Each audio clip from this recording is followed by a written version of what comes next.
Indeed. It's a sign of progress. Hurricane Harvey repairs are almost done at the museum, and there's also a search for a new director. However, a group that hopes to take over management of the museum has told the City Council that it has some concerns about the museum's current management. Jane Caffrey is live at the museum this evening. And Jane, what are they concerned about? Well, Lee, this group with concerns is led by the former executive director of the museum. She tells me she's worried about how the museum's money is being handled. Last week, that group went before the City Council asking to be considered to manage the museum.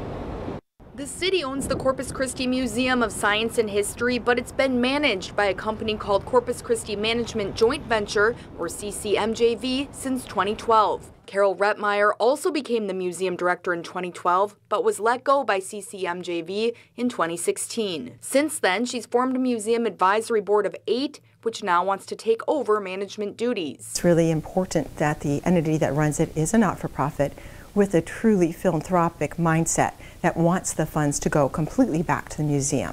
Rettmeyer and her supporters told the City Council last week they're worried about the way CCMJV is handling funds. How the funds are allocated will not allow the museum, under its current operating procedure, to thrive. All the money is taken out of the museum to pay as management fees. Bill Durrell, owner of CCMJV, says every year a third party reviews the company's cash flow. He says they've streamlined expenses and it's drawing more visitors. We have increased gross revenues by almost 2.5 times since we've been there, and we have had improvements done to the property.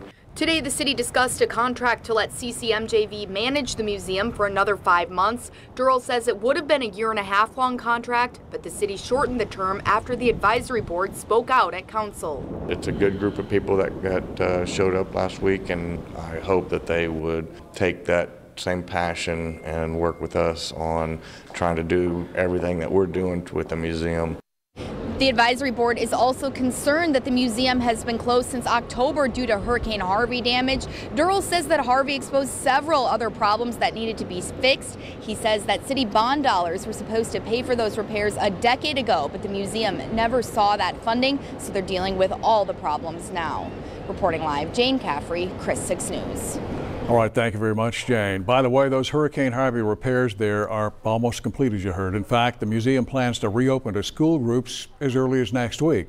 Again, as you heard, it's been closed since October. Since then, it's undergone mold remediation, and the flooring at the main entrance also had some water damage from Harvey, and the museum expected to reopen to the general public once some new flooring is installed, and we're told that's going to be about 2 weeks from now.